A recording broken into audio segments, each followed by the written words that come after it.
Iklim kita panas lembap etek. Kalau madu arak tak apa, muka iklim panas. Tapi pelik juga. Profesor mengatakan madu iklim panas tak bagus. Jadi tadi dia kata kena simpan madu dalam suhu sejuk kan pula. Jadi madu arak dia kata molek.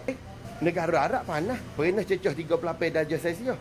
Pernah cecah 42 darjah Celsius. Jadi kalau profesor kata suhu bilik 16. 18. Jadi negara Arab tu 42, 38. Tak molek madu dia kalau kira. Jadi sebenarnya gini saya tu. Kadang-kadang Malaysia dengan orang profesor ni Malaysia bingung dengan data dia. Sebab data dia dia cakap tu berbalah dengan lidah dia sendiri. Okey, kalau tak sebalah boleh. Profesor mari tunjuk ke kita cara yang betul daripada atas pokok, siapa bawah pokok, siapa buat balik rumah, siapa packing nak hantar masuk naik lori, hantar kepada bot, hantar kepada pok kelang, hantar kepada syarikat, daripada proses syarikat, hantar kepada GNT, daripada GNT siapa ke customer, daripada customer jaga macam mana. Kalau macam tu kat Sarai pun kena bubuh aircon lah. Betul. Kalau boleh pokok pun kena aircon juga. Sebab apa? Malas sejuk ni. Tengah hari panas, matahari nyala Jadi sebenarnya madu ni ada time dia sejuk, ada time dia panas, ada time dia kena hujan, ada time dia kena embun. Jadi sebenarnya profesor tu nak buat kajian gana sebenarnya. Lalu ni kita nak ikat profesor. Kita nak naik atas pokok, profesor diam.